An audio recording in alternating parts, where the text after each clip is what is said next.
Cek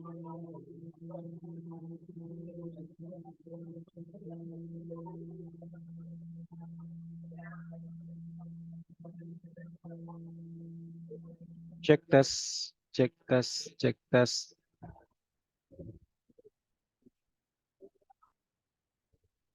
Cek tes.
Cek, cek. Ayo.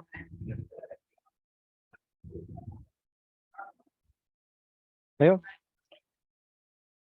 Perhatian. Oke, perhatian. Selamat pagi semuanya. Assalamualaikum warahmatullahi wabarakatuh. Waalaikumsalam warahmatullahi wabarakatuh. Waalaikumsalam warahmatullahi wabarakatuh. Baik. Untuk pertemuan ini saya lupa bawa presensi. Jadi nanti bisa diisi di hari Jumat ya. Nggak apa-apa, nggak ada masalah. Kalau saya sih ya, mungkin kurang baik ya. Kehadiran itu nggak terlalu gimana gitu. Kalau saya. Yang penting kalian pinter gitu. Bisa nggak? Ada korelasinya nggak? Ada korelasi nggak antara kerajinan hadir setiap kelas dengan nilai? Ada nggak? Kalau hadir 14 pertemuan, ini berarti nanti dua kali lipatnya bahkan. Hadir 28 pertemuan, apakah menjadi rajin? Apakah nilainya akan bagus? Ataukah kalau suka nggak masuk, nilainya jadi kurang bagus gitu? Seperti itu nggak? Nggak tahu. Nggak tahu ya? Ya, belum tahu ya, karena masih memahami sistem. Ya kan kalau mahasiswa tahun pertama itu masih Lihat-lihat. Itu yang di belakang kenapa nggak di depan? Ya, saya mungkin nanti akan duduk di situ. Ya, sudah bisa dibayangkan. Ini sama aja kayak kelas kemarin ya. Saya bilang hari Jumat kalau saya itu apa? Hanya tidak akan teriak-teriak lah gitu. Tidak akan lebih ngoyo daripada kemampuan suara saya. Ya, jadi dipahami sendiri bagaimana untuk strategi cerdasnya melihat slide, mendengar suara saya, gitu. Dan juga bagaimana kalian sendiri ributnya begitu. Silakan diatur sendiri tuh. Jadi saya nggak terlalu bagaimana, karena toh ini juga mata kuliah ini untuk kalian, ya. Saya ngajar ini untuk kalian, bukan untuk saya. Saya nggak perlu begitu, nggak akan kepake, karena ya udah bisa gitu. Buat apa kalau saya nggak butuh nilai, gitu. Dan ya karena ya kalian yang hadir pagi hari ini, join di Zoom maupun di kelas, itu karena membayar UKT, gitu. Saya ingatkan itu, ya tolong disadari. Apakah karena mungkin UKT kita nggak terlalu mahal? Pak, mahal banget Pak, gitu. Protes kan. Kalau kita bandingkan sama Amerika, sama Eropa begitu, itu biaya SPP-nya itu luar biasa. Sampai-sampai mereka harus punya program student loan atau hutang mahasiswa. Jadi untuk menyelesaikan satu studi, mereka berhutang dulu ke negara, nanti kalau studinya udah selesai, mereka kerja, lalu dibayar angsurannya begitu. Ketika sudah lulus dan bekerja, segitunya. Mereka tuh pengen belajar, mereka tuh pengen kuliah, sampai-sampai harus ngutang. Nah mungkin pengalaman pribadi kita mungkin ada yang sampai orang tuanya berhutang, ya itu tolong diingat-ingat gitu. Bagaimana perjuangannya mereka untuk berhutang demi pendidikan kalian. Nah kalian ya tinggal kita inilah mengingatkan aja. Jadi untuk tidak hanya untuk mata kuliah Maddas, bahkan seterusnya sampai prodi dan seterusnya, itu ya tolong berstrategi. Memilih nggak masuk, nggak ada masalah. Apalagi kalau dosennya memperbolehkan nggak masuk ya, seperti saya. Yang di pojok main HP terus. Ya, sudah selesai. Atau urgent, silakan keluar. Mungkin perlu menghubungi orang tua sakit atau saudara mau apa begitu. Ya, jadi saya persilakan keluar. Kalau mau telepon, hubungi dulu urgent ya. Menyangkut nyawa begitu, boleh. Bukan dilarang. Ke kamar mandi langsung silakan, Pak. Langsung. Nggak perlu saya iyakan dulu. Masa saya melarang, oh nggak boleh gitu. Nggak. Pasti boleh. Langsung aja keluar. Oke, hari ini tentang persamaan diferensial. Kemarin integral, hari Jumat kemarin integral tentang eksponensial. Ada 5 polinomial aljabar, trigonometri, inverse trigonometri, logaritma, kemudian eksponensial. Ya, kayak 5. Sekarang bukan integral tetapi diferensial.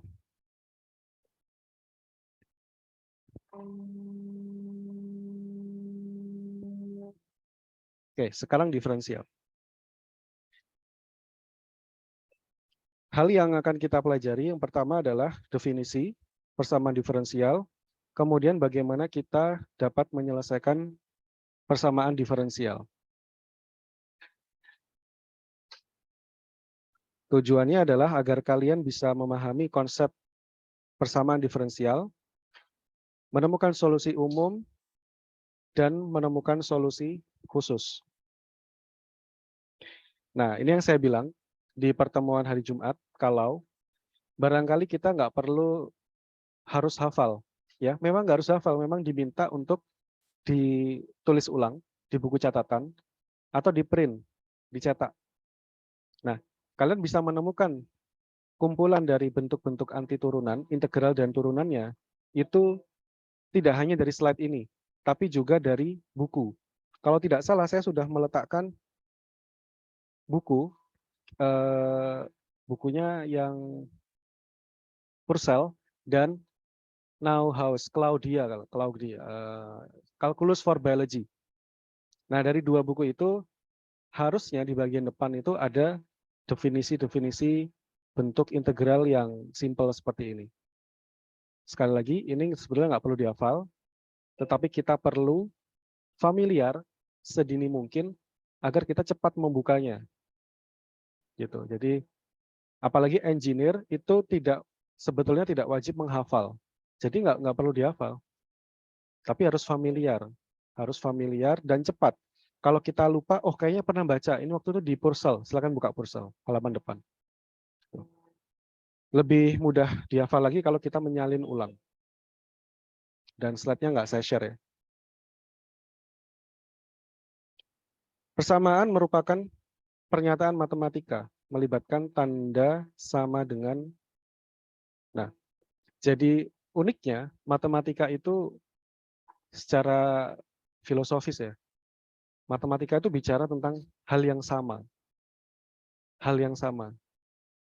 Apa yang sama dengan ini dengan yang itu? Kita punya ruas kiri dan ruas kanan. X sama dengan 3. Itu artinya sama. 3 sama dengan X sama dengan 3. Dapat saling dipertukarkan. Dan juga kita punya persamaan kuadrat atau polinomial. X kuadrat minus 5X ditambah 6 sama dengan 0. Jadi ini adalah keseimbangan, persamaan. Kadang-kadang kita juga bicara tentang pertidaksamaan, yaitu ketika semester 1. Ketika semester 1 bicara pertidaksamaan, ada garis bilangan. Pertidaksamaan membuat kita untuk menentukan di manakah area yang harus diarsir, ke arah kiri atau ke arah kanan. Misalkan, entah dia negatif, entah dia positif, yang mana yang masuk ke dalam identitas tersebut. Y sama dengan X kuadrat minus X. Oke, itu adalah persamaan. Berikutnya, ada persamaan diferensial. Apa yang membuat sesuatu disebut sebagai persamaan diferensial? Yaitu yang melibatkan turunan dari suatu fungsi dan variabel bebasnya. Nah, turunan di sini yang mana? Ya, kita lihat, misalkan contoh yang pertama ada dy per dx. Itu adalah turunan. Kemudian ada bentuk penulisan y aksen. Ketika kalian menemukan ada aksen, maka itu berarti turunan. Turunan 1. Karena turunan bisa terjadi beberapa kali. Biasanya kalau di engineering kita sampai turunan 2 kali, paling tidak. Mungkin kalau kalian familiar dengan fisika dasar, saya kira itu berkait. Kalau misalkan kita memiliki jarak, disebut sebagai X atau S, dia adalah fungsi waktu. Kalau kita lakukan turunan sekali, maka menjadi dx t per dt. Ini adalah turunan sekali. Mungkin gimana tulisannya ya? Kalau ini adalah fx, ini adalah f aksen x, gitu. Jadi dengan adanya tanda apostrof ya harusnya, apostrof atau petik 1, itu membuat dia jadi turunan 1. Kalau representasi atau perwakilan bentuk dari dxt per dt ini, ternyata dia adalah sama dengan apa? Turunan pertama dari jarak, hasilnya adalah kecepatan ya. Kita boleh pakai simbol VT. Lebih lanjut, kalau kita melakukan turunan yang berikutnya, jadi kita punya 2 turunan, membuat kita memiliki d kuadrat x t per dt kuadrat, yang itu setara dengan AT. Gini ya.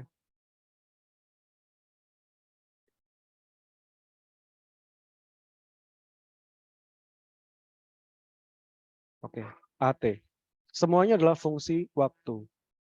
Tapi kadang-kadang juga nggak fungsi waktu. Nah, tolong dipandang T di sini itu adalah suatu variabel yang berubah. Variabel yang berubah. Ya, matematika itu bikin kita berpikir abstrak ya. Karena kadang-kadang kita nggak bicara masalah T. Kadang-kadang kita bicara masalah posisi, dx. Kadang kita bicara masalah y. berbicara masalah Z. X, Y, Z itu bisa juga kita buat turunannya. Nah, contohnya apa? Contohnya kurva. Misalkan kalian punya sebuah apa ya?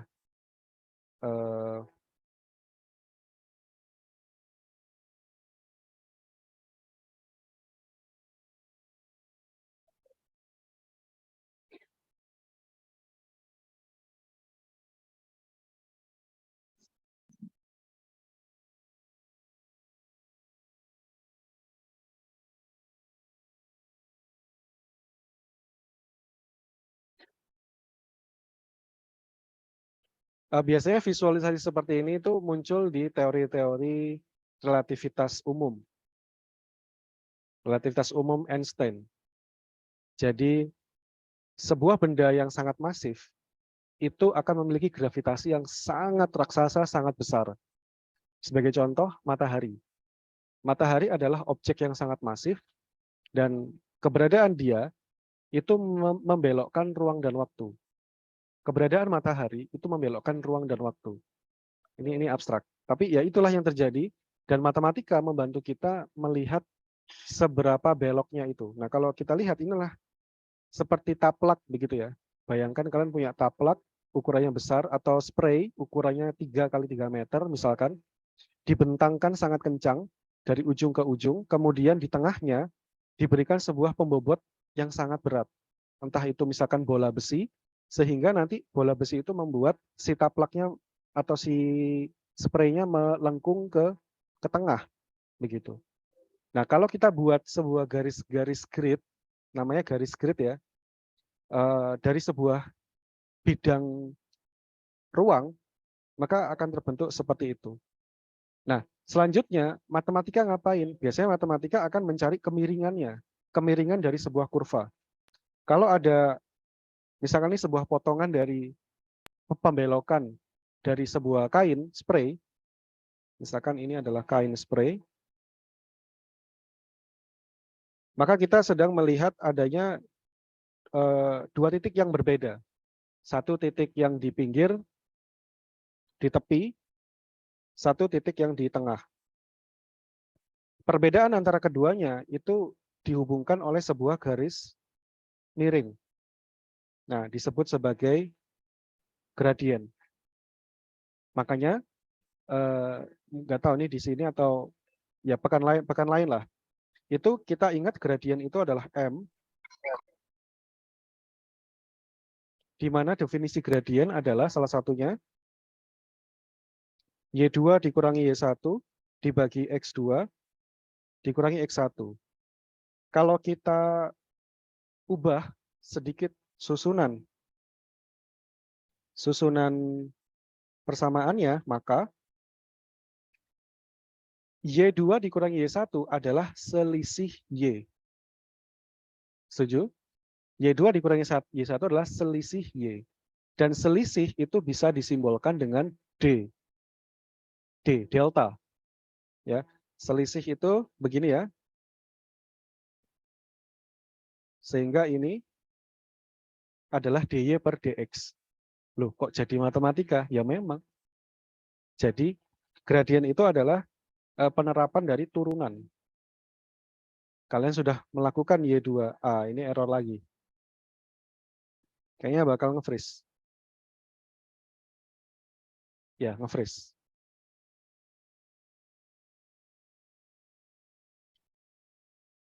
Ya, hari Jumat kemarin juga seperti ini.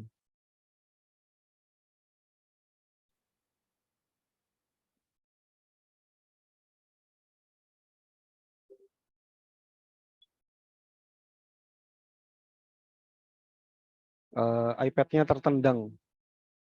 Share screen-nya nggak bisa ini. Saya coba connect pakai hotspot pribadi.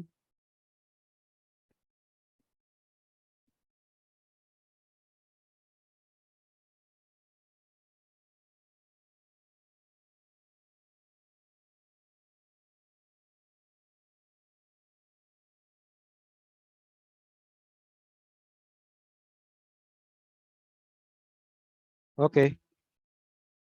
Sampai sini ada pertanyaan? Belum? Oke. Yang gampang adalah kalau turunan pertama. Biasanya turunan pertama itu bicara masalah gradien, kemiringan dari sebuah kurva. Nah, mungkin apa ya? Ini prodinya teknik elektro, teknik fisika, biomedis, TSE. Ada lagi? Udah ya, itu ya. Oke. Biasanya kalau ini yang berkaitan dengan geometri permukaan bumi.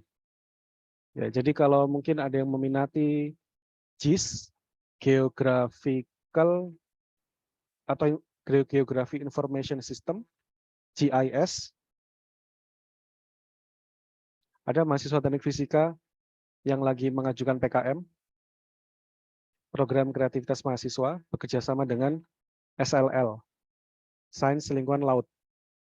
Itu dia menggunakan GIS untuk memetakan kepadatan, densitas fitoplankton, zooplankton di laut. Sementara kita tahu bahwa laut sendiri memiliki apa? Ya, saya nggak punya visualisasi bumi dari laut, tapi bisa kalian bayangkan bahwa di pantai itu akan cenderung dangkal. Kemudian ketika menuju ke tengah laut itu akan terus mendalam. Bahkan di dalam itu tidak flat, tidak turun kemudian semakin flat, tidak begitu. Nah, mungkin ada berita yang sebetulnya bukan berita mengejutkan, tuh berita yang kita baru tahu aja. Di selatan Pulau Jawa itu ada gunung laut setinggi 2000 meter. Kebayang nggak? Gimana? Di bawah laut, di bawah Samudra Hindia itu ada di bawahnya sekitar masih 1000 kilo. 1000 meter. Jadi kalian menyelam 1 kilo, ternyata menemukan gunung puncak. Gunung puncak ini kalau ke bawah lagi itu 2 kilo. Jadi dalamnya 3 kilo. Sangat dalam. Nah, itu dimiliki oleh Samudra Hindia. Tapi mereka bukan gunung aktif. Kalau dibagi di Hawaii, Hawaii itu hitungannya Amerika sih, kepulauan Amerika. Hawaii itu ada volcano atau gunung api di bawah laut. Mungkin kalau pernah nonton dokumenter, mereka mengeluarkan magma, lava itu terus-menerus. Nah, lama-kelamaan dia semakin tinggi, semakin tinggi, semakin tinggi. Nah, kalau jutaan tahun ya jadi pulau. Jadi pulau. Ditambah apalagi kalau pergerakan lempeng. Jadi lempengnya terdesak. Awalnya Jogja itu adalah dasar laut. Yogyakarta itu dasar laut. Nah, ini sebenarnya Lampung ini menarik. Lampung ini dulu, ini kata dosen geologi ya, bukan kata saya. Saya ngobrol sama Pak siapa? Kok saya lupa namanya? Pak Jaya, Pak Angga Jaya. Nah, beliau itu suka bikin video YouTube. Nah, coba kalian cari Angga Jati, sorry, Pak Jati. Suka bikin video YouTube tentang edukasi kegunungan. Nah, ceritanya Lampung itu sebetulnya adalah gunung raksasa. Lebih besar daripada Krakatau. Sampai-sampai, gimana ya? Krakatau aja itu ada bekas ledakannya. Krakatau itu di di ujung antara, ya sebenarnya Krakatau itu kan gunung bawah laut sebetulnya. Tapi kemudian sangat aktif dan tumbuh jadi Krakatau raksasa, dan di zaman Belanda penjajahan terjadi letusan. Sampai-sampai Eropa terdampak musim dinginnya karena langitnya menjadi hitam. Bayangkan kalau langit itu hitam, matahari nggak bisa masuk. Makanya mereka jadi perubahan iklim.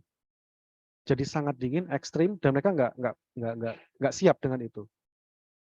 Jangan salah, ketika terjadi ledakan, terjadi juga tsunami. Habis semua di pesisir Banten, di Lampung. Gitu. Nah, itu bekasnya ada. Kalau diteliti secara geologi, sampai ke tanah Itera itu ada jejak-jejaknya. Itu Krakatau, sebesar itu. Lebih tua daripada Krakatau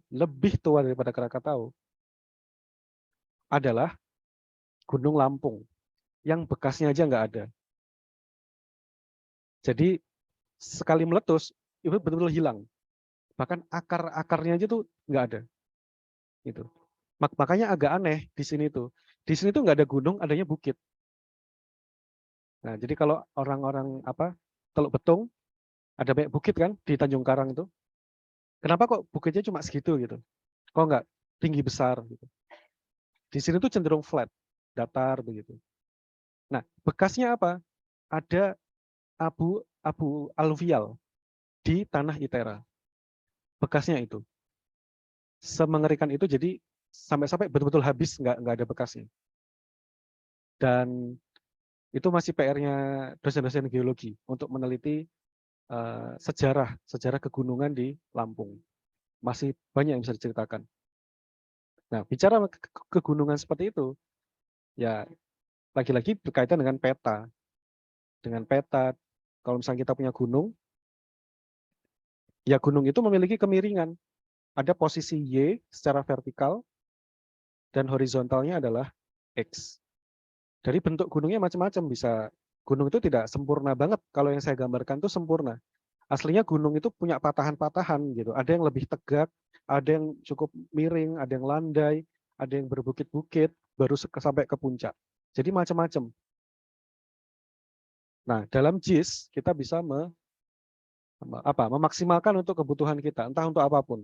Untuk eksplorasi energi, untuk melacak dari isi buminya, melacak dari sumur-sumur bertekanan gitu. Jadi banyak sekali.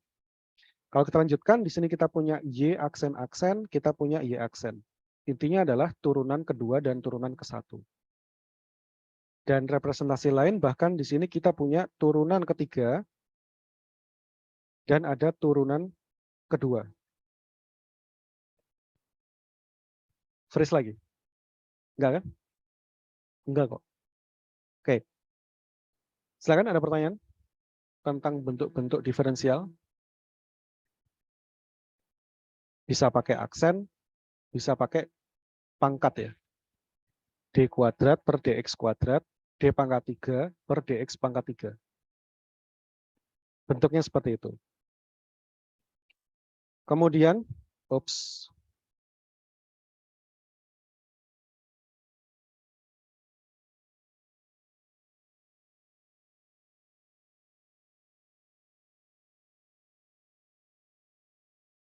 solusi persamaan diferensial melibatkan turunan dari fungsi Y sama dengan Fx adalah fungsi eksplisit dari Y yang memenuhi persamaan tersebut. Sebagai contoh, Y sama dengan EX kuadrat merupakan salah satu solusi persamaan diferensial Y aksen sama dengan 2XY.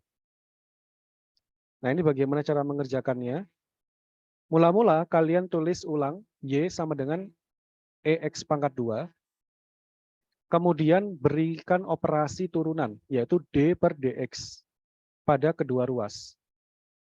Setelah kita tulis D per DX di kedua ruas, maka DY per DX ya kita biarkan, tapi untuk EX pangkat 2 ini bisa diturunkan. X-nya turun, kemudian 2-nya juga turun ke depan. Nah, karena kita ingat bahwa kalau kita potong sampai sini ya, E pangkat X kuadrat itu adalah sama dengan Y, maka kita bisa menukarkan 2X dikalikan Y. Begini. Dan ini adalah sama dengan Y aksen atau DY per DX. Nah, cuma untuk mekanisme bagaimana cara menurunkan D per DX terhadap EX pangkat 2, mungkin ini kita butuh melihat dari yang pola yang di depan, yang harus dicetak itu. Catatan yang harus dicetak.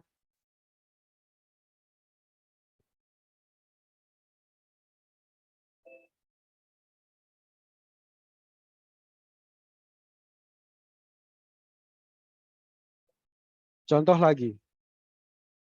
Fungsi Y, EX pangkat 3 bukan solusi persamaan diferensial Y aksen. Karena kalau kita lakukan operasi di kedua ruas, D per DX, maka ini kayak turunannya menggunakan simbol, menggunakan permisalan.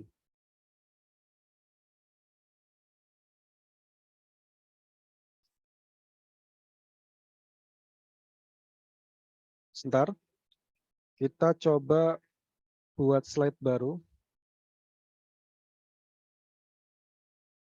untuk menghitung, mencoba D per DX, EX pangkat 2. Kalau misalkan U adalah X pangkat 2, maka DU per DX adalah 2X. Maka DU adalah 2X DX. Dan kalau misalkan kita lakukan sebuah penukaran di sini,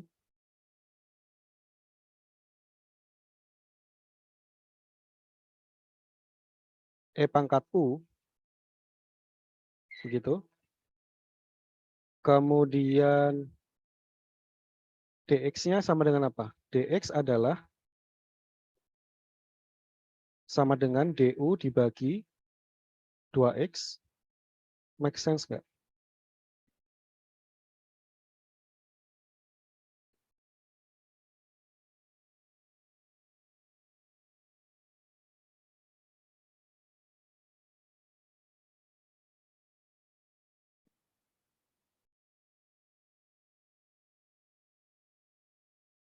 Coba dulu. EU D per DX dikalikan E pangkat U. Kita coba ya. DX-nya sendiri adalah, kok double DU sebentar.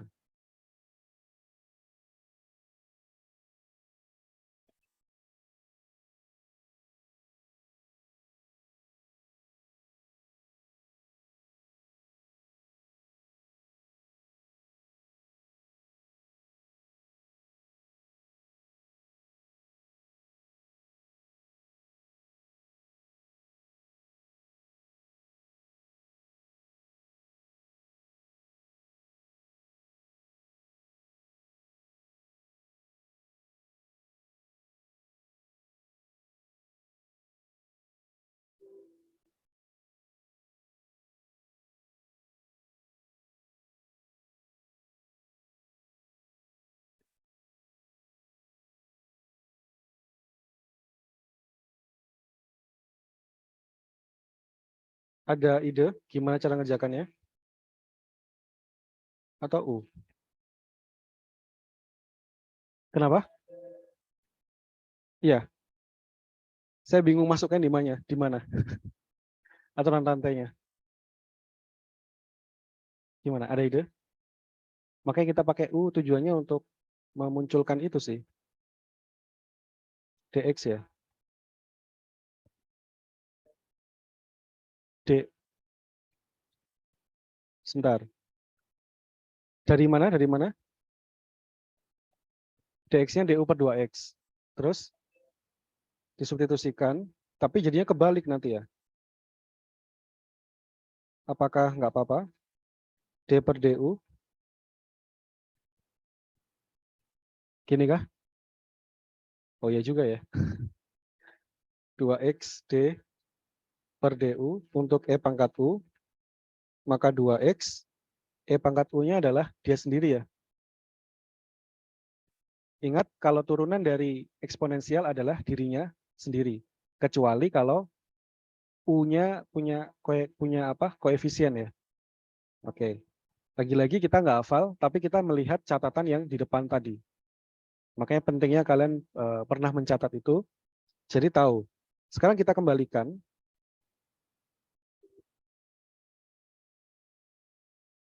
Kita kembalikan U-nya apa?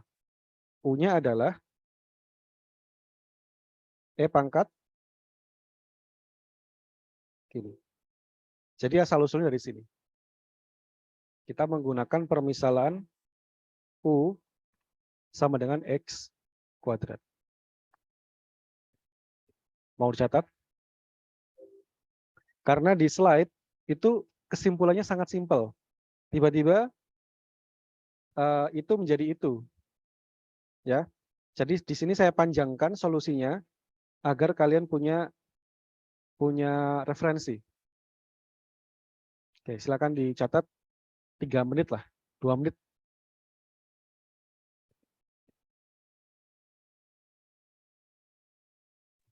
Pak, mohon maaf Pak, boleh geser ke slide sebelumnya Pak.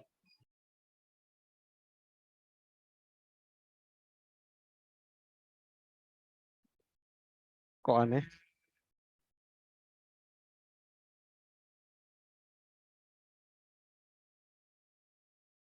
Ya, ini kok nggak ada teksnya ya? Nggak ada teksnya. Ya udah gini aja deh. Tapi kecil, lebih kecil sedikit.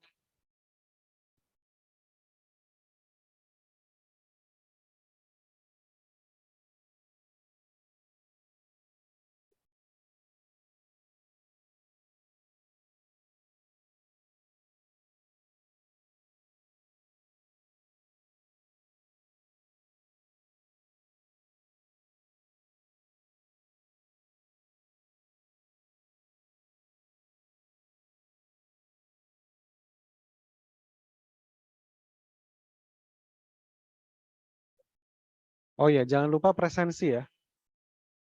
S.id presensi Maddas. S.id, terutama yang di Zoom. Jangan lupa ya, screenshot dari S.id presensi Maddas.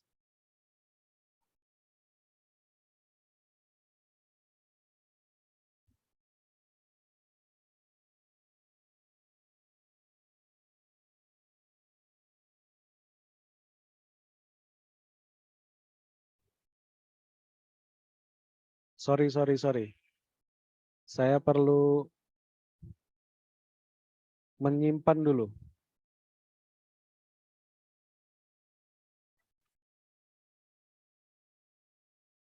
Ini apa? Pekan 3, Senin. Oke.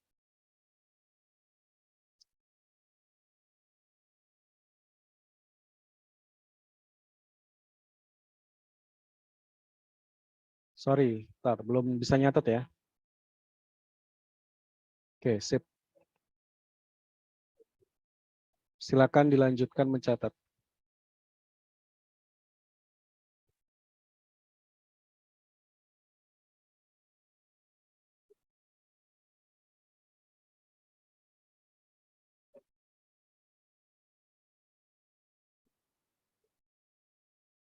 Kemudian ini untuk yang berikutnya.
Oke, sudah ya?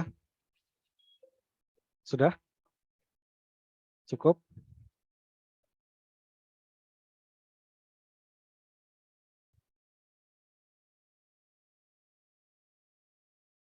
Kemudian, bagaimana menyelesaikan persamaan diferensial? Menyelesaikan persamaan diferensial melibatkan turunan fungsi fx, artinya adalah menentukan solusi dari persamaan tersebut. Tentukan solusi dari persamaan diferensial y aksen 3 minus 4y. Jadi y aksen itu bisa kita ubah sebagai dy per dx. Itu cara pertama ya. Kita mengubah secara visual tampilan dari y aksen menjadi dy per dx. Kemudian langkah berikutnya adalah kita pindahkan 3 minus 4y ke ruas kiri agar diperoleh ruas kanan sama dengan 1.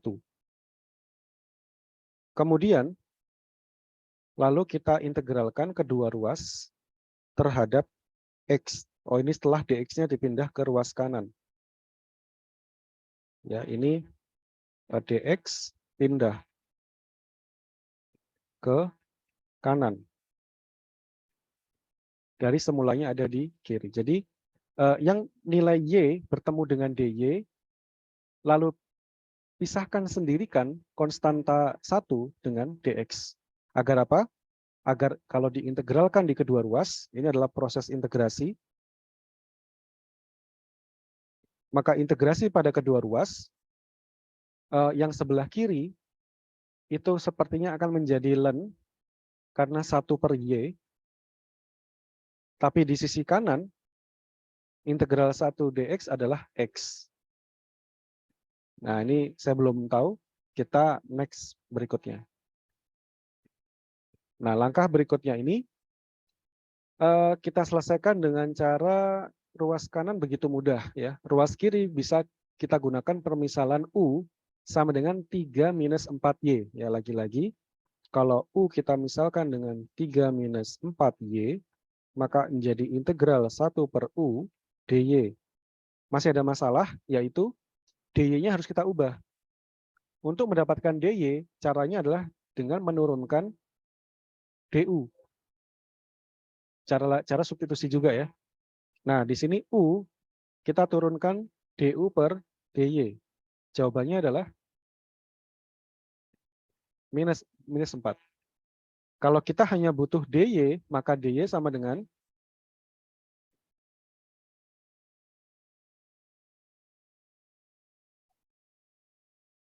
ya.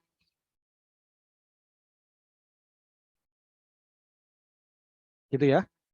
Minus du per 4. Itu adalah dy. Berarti dy akan kita gunakan ke dalam persamaan kita. Sehingga menjadi integral 1 per U dikalikan minus du per 4. Koefisien bisa keluar dari integral. Minus 1/4 bisa kita letakkan di depan integral. Menjadi minus 1 per 4 integral 1 per U du. Oke? Catat dulu.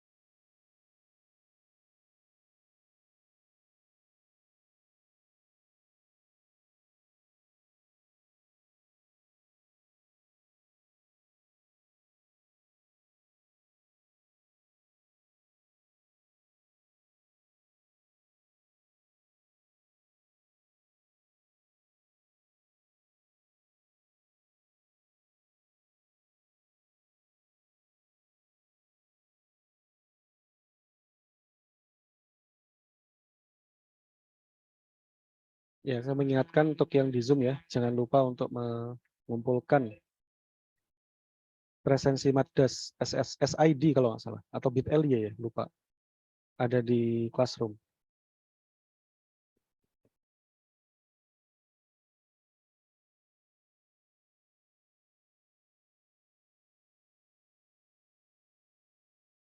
Oke. Kalau kita lanjutkan, maka integral 1 per U du ya tinggal menjadi ln U absolut ya. Ya enggak? Lagi-lagi kita menggunakan catatan kita yang di awal. Saya nggak hafal, cuma ya terbiasa saja. Lama-lama juga bisa. Minus 1/4-nya nggak berubah, tetap kita tulis ulang. Kemudian dikali dengan ln absolut U. Kenapa absolut? Kemarin kita udah mencoba ya. Kalau ln-nya plus U, ln-nya minus U, dampaknya terhadap turunannya itu adalah sama saja, yaitu 1 per U. Gitu. Jadi makanya kita menggunakan absolut U. Kalau absolutnya hilang, Pak, ya salah. Ya. Harus ada absolutnya. Ln U. Nah, sebetulnya di kedua ruas, ini masih tanpa batas. Jadi integralnya itu tidak punya batas atas dan batas bawah. Maka normalnya kita akan memiliki plus C. Normalnya kita akan memiliki plus C. Nah, ini adalah satu pengerjaan di ruas kiri. Oh, belum selesai ya? Belum selesai. Ini sama dengan U-nya harus kita kembalikan ke wujud yang normal. Minus 1/4 ln absolut 3 minus 4Y.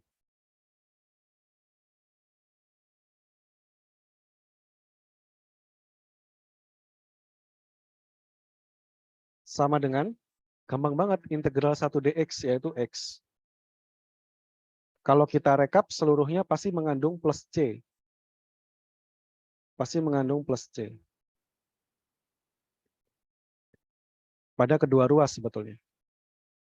Nah, ya tinggal dirapikan. Ini kalau di slide diminta minus 1/4-nya dikalikan minus 4 di kedua ruas. Dikalikan minus 4, dikalikan minus 4 jadinya positif, yaitu ln absolut 3 minus 4Y absolut sama dengan minus 4X minus 4C. Maka itulah jawaban dari slide. Nah, proses yang mungkin agak kurang tampak tadi adalah pada permisalan U. Kenapa kita perlu memisalkan dengan U? Turunkan DU per DY, itulah kunci pengerjaan lebih lanjut. Oke, silakan mencatat dan memahaminya. Atau mau bertanya juga silakan.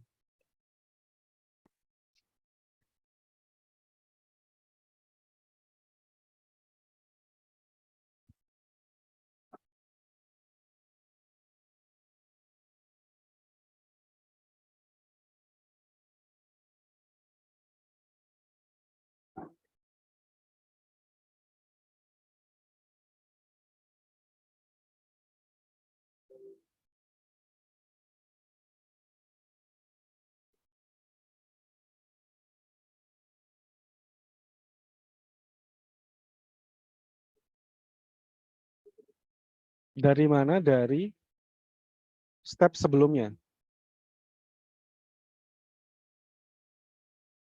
Awalnya kan kita punya Y aksen sama dengan 3 minus 4Y. Caranya adalah kita ubah Y aksen menjadi DY per DX. Kemudian DY kita pertemukan dengan seluruh variabel Y. Jadi DY harus bertemu dengan 3 minus 4Y. Lalu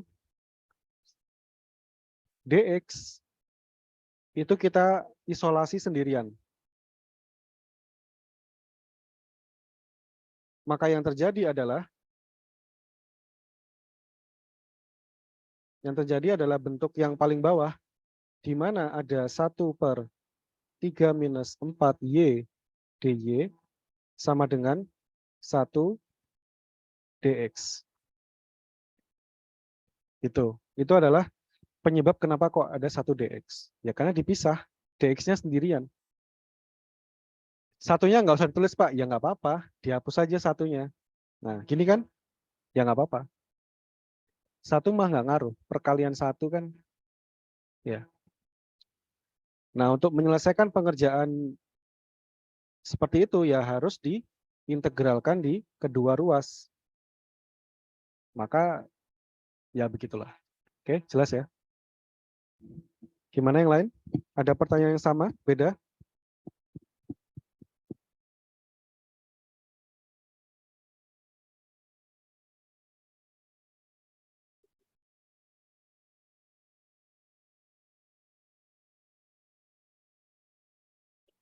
Biar agak susah, saya kasih soal. Padahal nggak susah. Ada yang belum selesai mencatat? Yang kedua atau yang ke satu? Satu, dua. Ini yang kedua. Kita coba latihan soal. Angkanya cuma diganti. Tapi hurufnya saya ganti. Apakah kita langsung bingung? Saya duga ya. Coba aja ntar.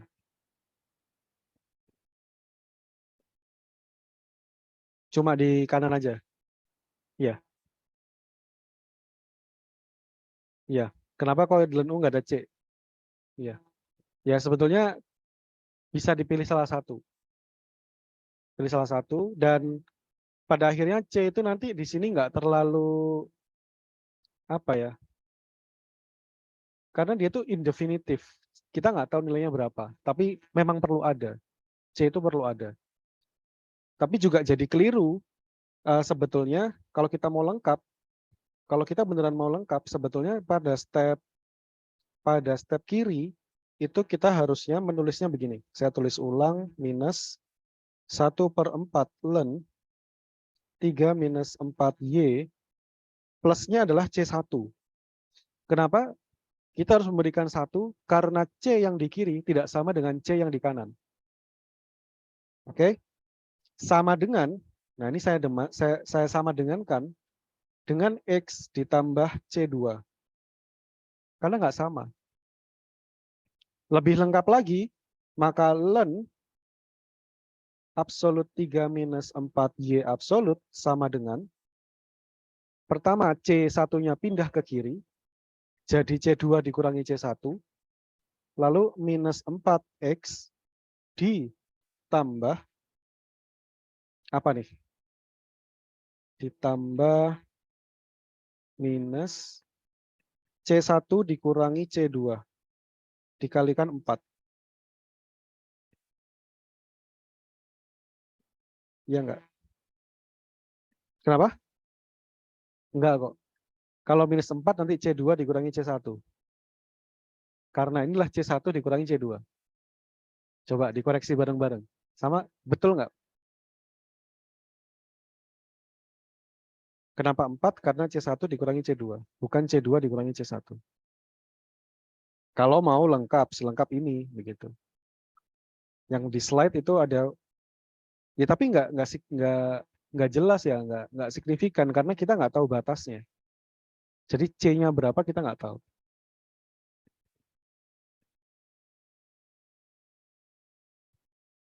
Silakan dipilih yang mana. Yang penting tahu alasannya kenapa itu benar, kenapa itu salah. Sudah cukup? Cukup? Oke. Kita coba soal. Ya. Soal on the spot ya. Saya persilakan kalian mengerjakan selama 5 menit. Ya. Coba kerjakan soal berikut. Ada papan tulis spidol nggak ya? Ada spidol. Nanti saya tunjuk maju yang di kelas. Soalnya mirip tadi. Y aksen. Oh, enak aja Y aksen. Soalnya adalah B aksen sama dengan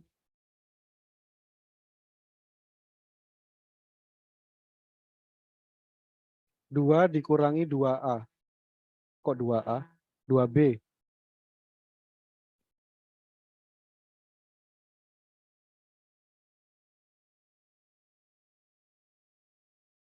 Tentukan solusi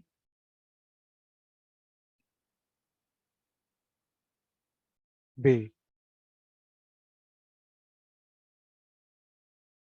Oke, silakan dikerjakan 5 menit. Yang di Zoom juga harus mengerjakan ya. Jangan ditinggal-tinggal nih kelas Zoom-nya. Ini kalian ditinggal. Ya, soalnya sangat simpel. B aksen sama dengan 2 dikurangi 2B.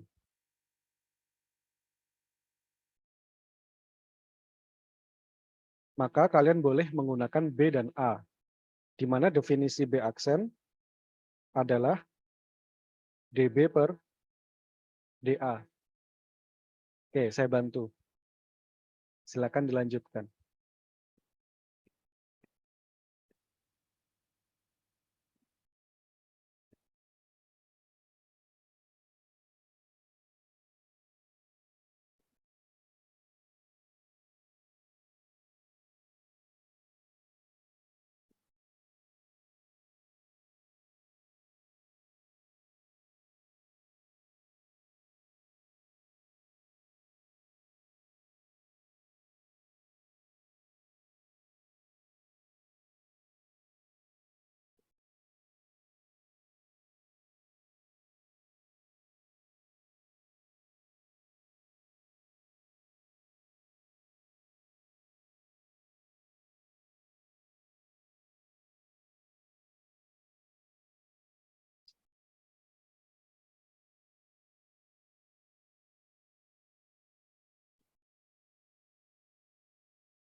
Ayo.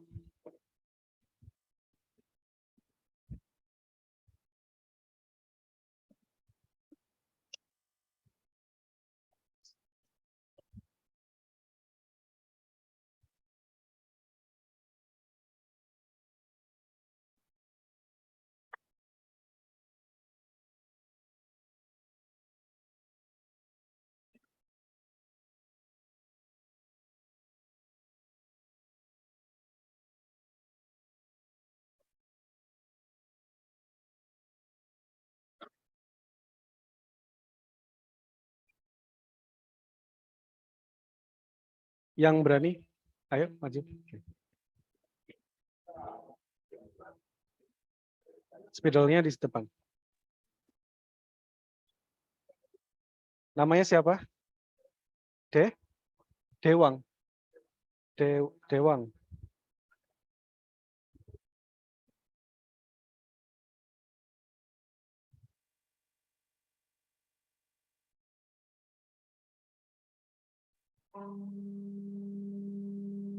Nah, teman kalian menjawab di papan ya. Enggak tahu kebalik ya, kebalik ya. Oke, let's change the settings.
Yang belum selesai tetap nyoba.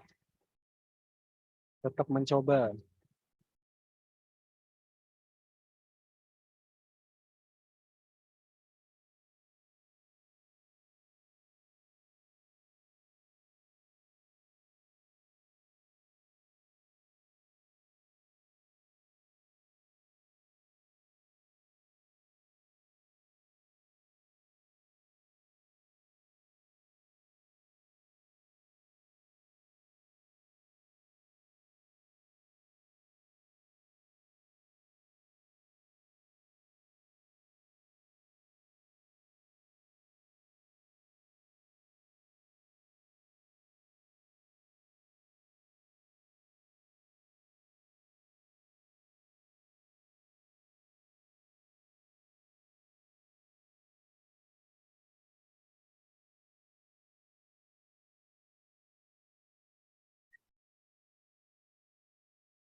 Udah, taruh situ. Taruh situ. Oke. Ada yang sama? Banyak? Sama? Ya, silakan.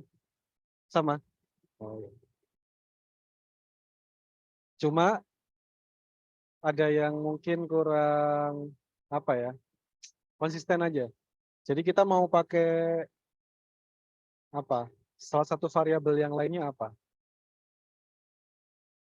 Kalau tadi saya menyarankan kita menggunakan B aksen adalah sama dengan DB per DA.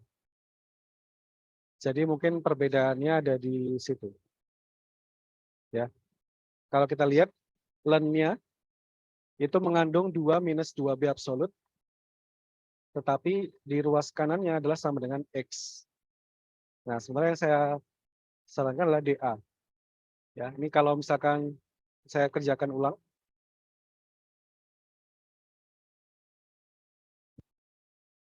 Saya coba kerjakan ulang ya. Jadinya B-nya adalah DW per DA sama dengan 2 minus 2B. Lalu kita ingat 2 dan minus 2B-nya kita kumpulkan jadi 1. Menjadi 2 minus 2B sama dengan DA. Nah, tolong langkah ini yang sistematika ini yang harus diikuti. Lalu kita integralkan di kedua ruas.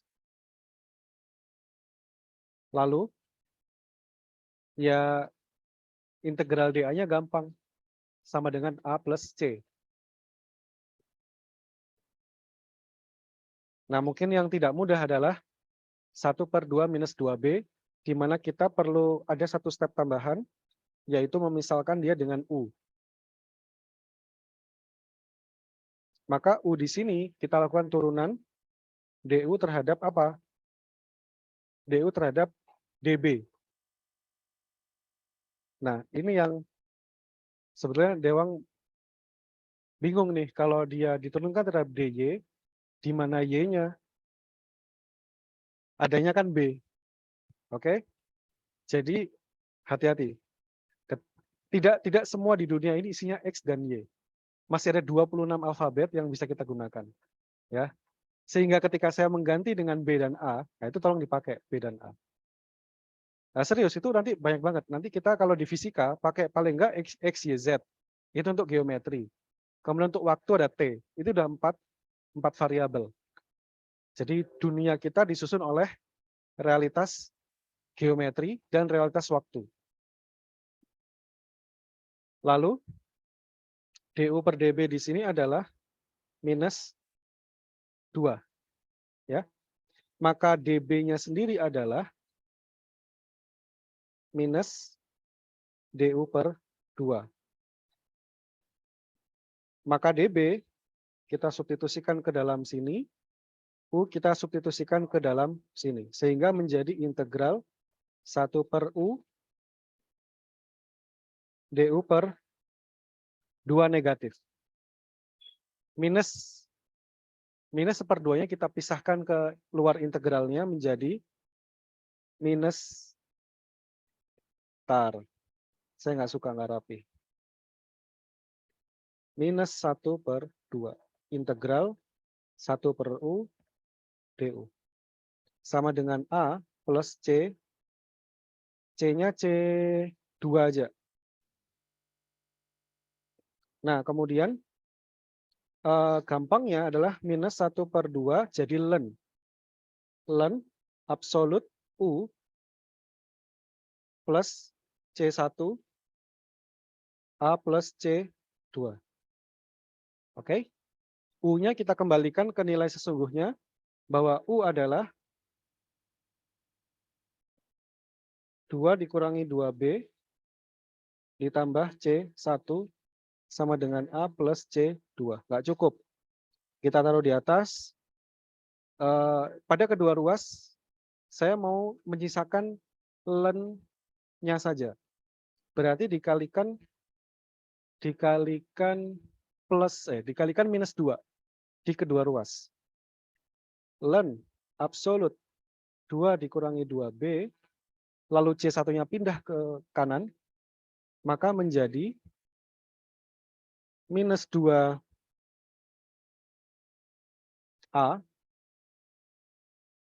Nah, tinggal kita mau pilih apa? Ini mau plus atau minus.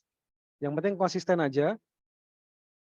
Misalkan ditambah C1 dikurangi C2 dikalikan 2. Cek. Kalau C1 pindah ke kanan jadi minus C1 dikalikan minus 2 jadi 2C1. Berarti betul.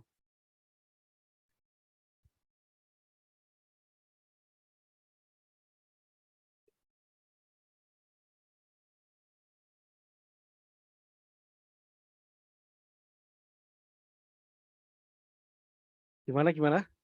Setuju nggak? Masalah C1, C2-nya.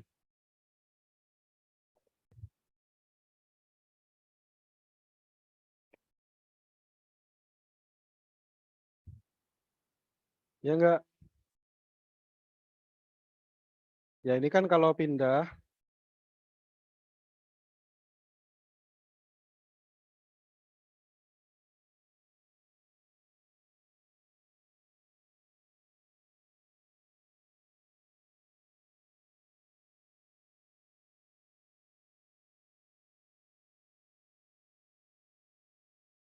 lalu kita kalikan dengan, dikali dengan -2, ya. Maka C2 dikurangi C1 berubah menjadi C1 dikurangi C2. Karena tanda negatifnya.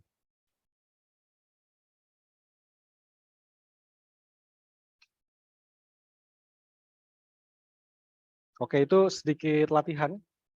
Dengan kita mengubah angka, mengubah huruf, hasilnya kurang lebih seperti itu. Kalau misalkan kita tidak terlalu memperhatikan C, ya paling langsung -2A. Itu jawaban ininya. Nah, saya tadi lihat X kayaknya. Oh ya, -2X. Oke. -2X. Ya intinya boleh juga kalau misalkan sejak awal kalian menuliskan bahwa B aksen sama dengan DB per DX. Boleh. Tapi harus dikatakan dulu di awal. Karena ini kita nggak tahu ini diturunkan terhadap apa. Terhadap DT kah? DX kah? Atau DZ? Masih ada 26 alfabet. Ya. Ada pertanyaan? Silakan. Mencatat.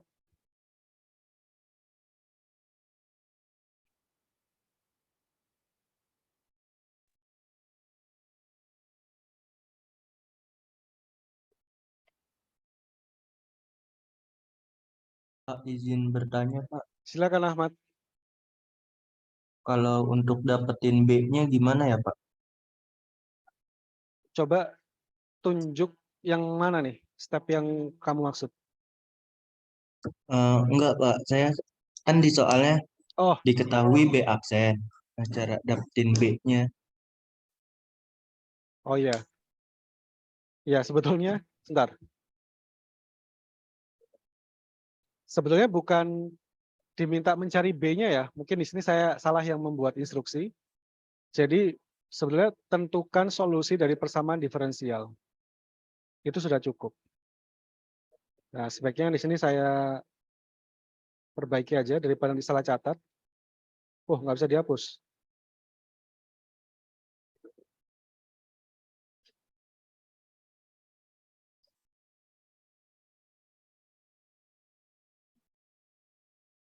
Begini.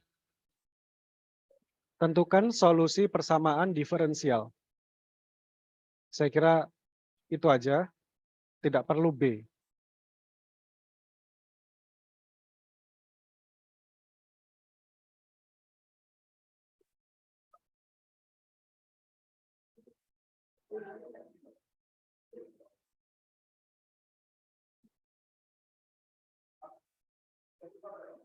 Kenapa? Iya, tentukan solusi persamaan diferensial. Yang kalau cari B, sebetulnya karena B itu kan variabel ya.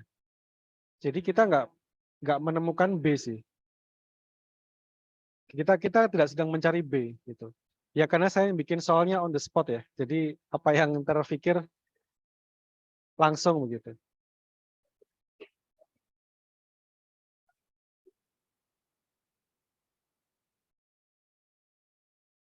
Variabel akan terus jadi variabel sampai kita punya informasi batas atau kondisi batas, boundary condition. Nah nanti kalau kalian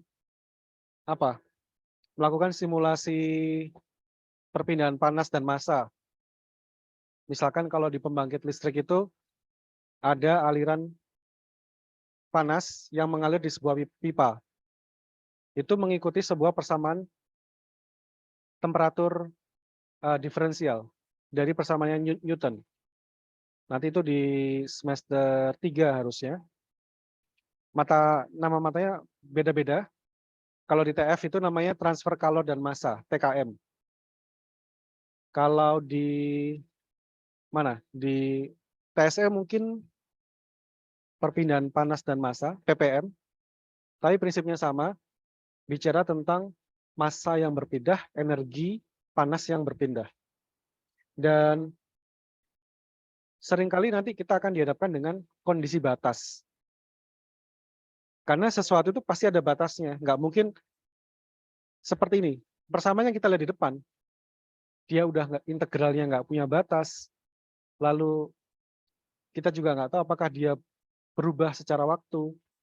Batasnya nggak tahu. Makanya seringkali ketika kita belajar di awal-awal persamaan matematika, kita menganggap bahwa persamaan matematika itu nggak ada gunanya untuk kehidupan fisika, kehidupan fisik kita. Padahal ada. Padahal ada manfaatnya. Kenapa kok sekarang belum ada manfaatnya? Karena belum diperkenalkan bidang batas, kondisi batas, dan kondisi awal.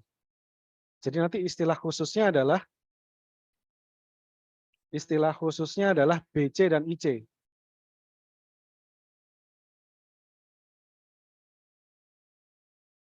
Yaitu boundary condition dan initial condition.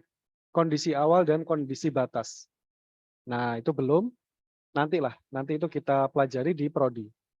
Untuk matematika dasar ya dasar dulu aja. Oke, ini udah ya.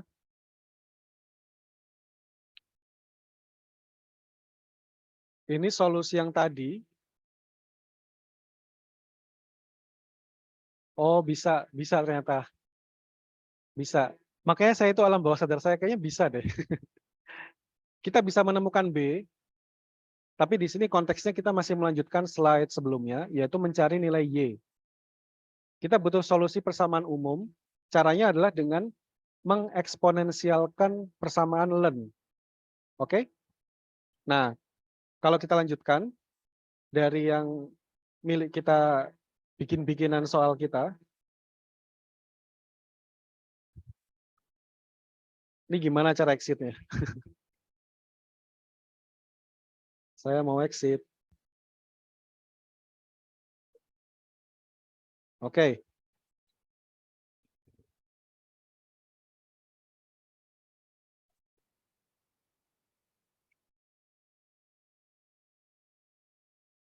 Nah, terakhir, kita di sini punya step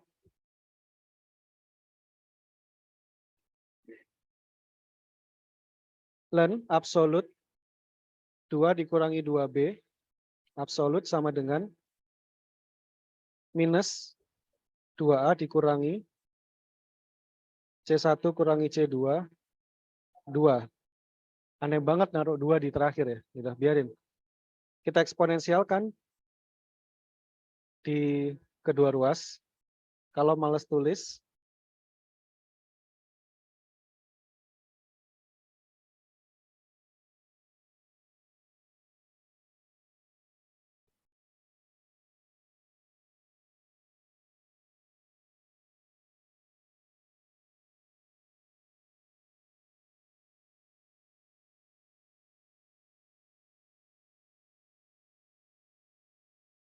ini ya.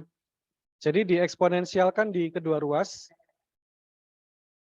Kemudian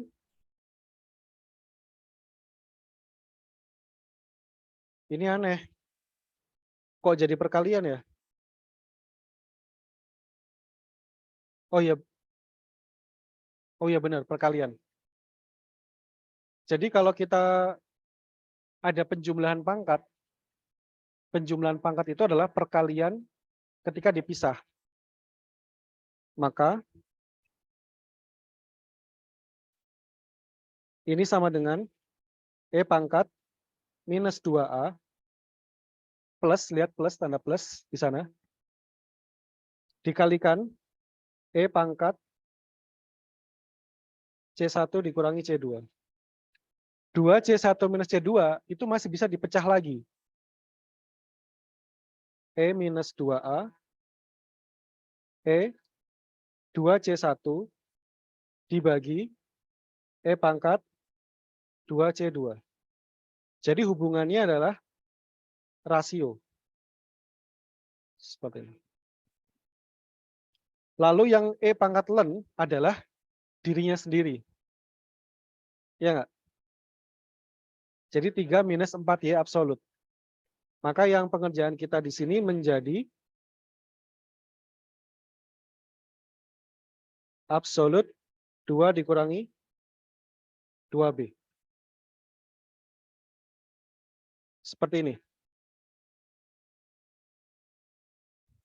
Terus kita mau menghilangkan tanda absolut dengan cara menambahkan plus minus di depannya. 2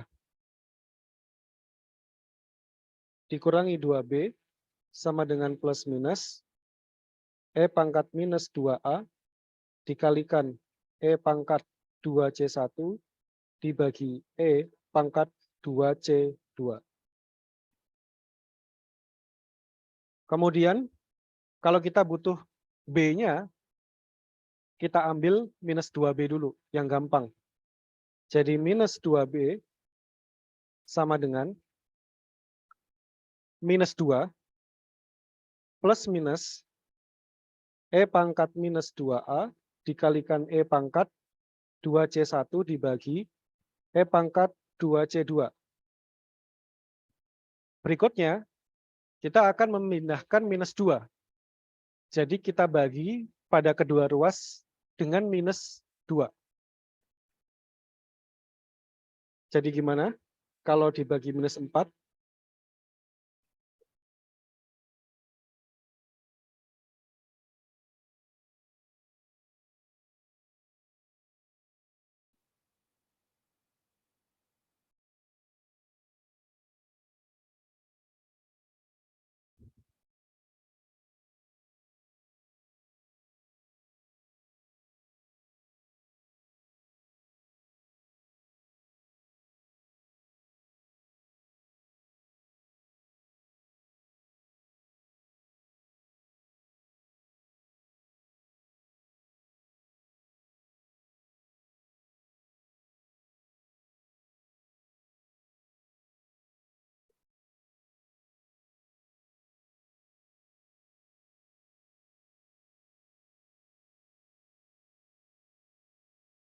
Guys, salah.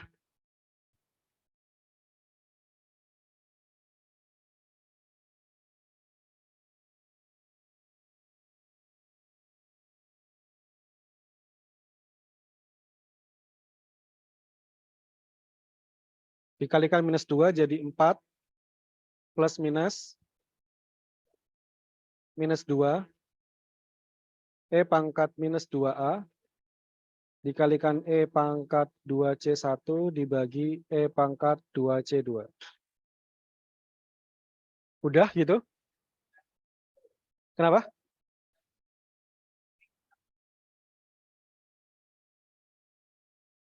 Minus 2 dikali minus 2. Hah? Hah? D?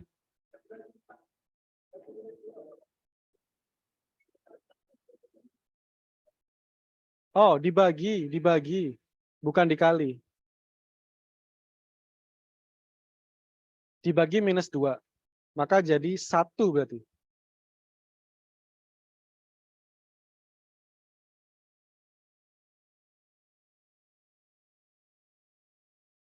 Ini.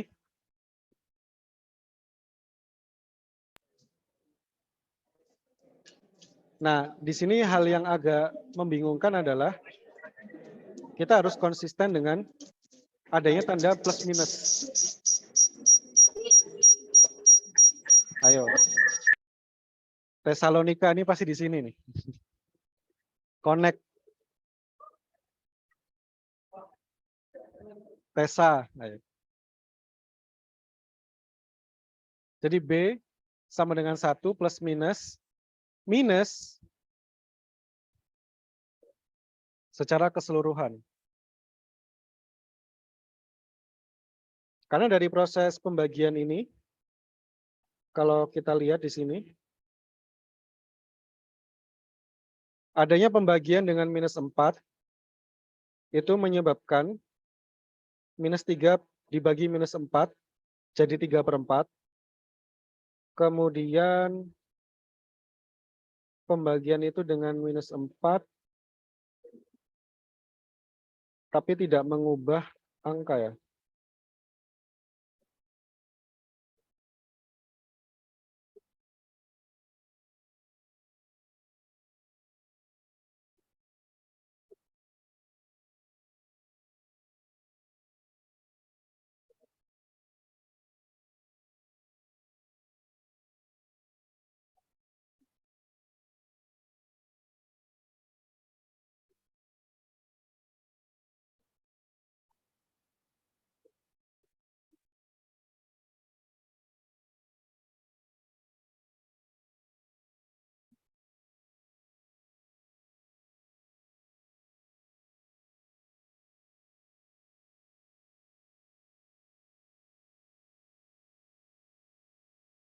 Dengan adanya tanda minus yang ada di dalam situ, maka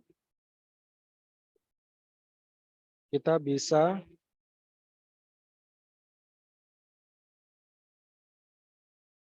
membaliknya dengan E pangkat minus 2A dibagi 2 dikalikan E pangkat 2C1 per E pangkat 2C2. C adalah konstanta.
Sudah ketemu ya?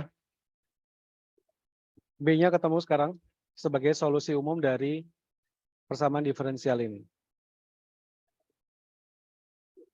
Ada yang berbeda hasil temuannya?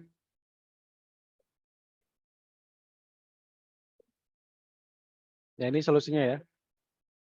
Kalau tanya B-nya berapa, ternyata bisa dengan cara kita eksponensialkan pada kedua ruas.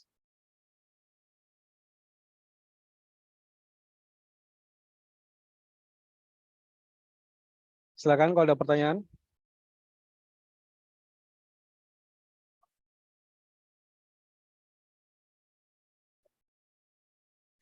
Slide selan.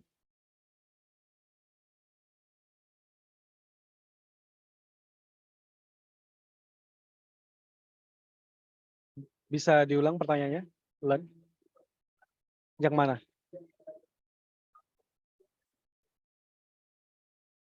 Len Len. Dieksponensialkan di kedua ruas. Boleh. Itu kan sama kayak kita membuat pangkat dari ketiadaan. Sebagai contoh, misalkan kamu punya 1 ditambah 2 sama dengan 3. Lalu kita buat operasi pangkat. 2 pangkat sesuatu. 2 pangkat ini sama dengan 2 pangkat Tesa lagi, ayo. Coba diperhatikan. Ya. Pangkatnya betul kan? 1 ditambah 2 sama dengan 3. Tapi kalau 2 pangkat 1 tambah 2 sama dengan 2 pangkat 3. Sama aja kan? Lah ya. Tapi kalau kita mainkan, biar agak kayak rumit, padahal nggak rumit sama sekali. Ini sama dengan 2 pangkat 1 dikali 2 pangkat 2. Masih oke ya? Oke. Nah, inilah yang terjadi ketika kita melakukan E. Maka, E pangkat 1 ditambah 2 juga sama dengan E pangkat 3. E pangkat 1 dikali E pangkat 2 sama dengan E pangkat 3. Boleh. Boleh kita memberikan operasi eksponensial kepada kedua ruas. Gitu ya. Itu untuk hari ini. Saya cukupkan. Selamat siang. Wassalamualaikum warahmatullahi wabarakatuh. Waalaikumsalam.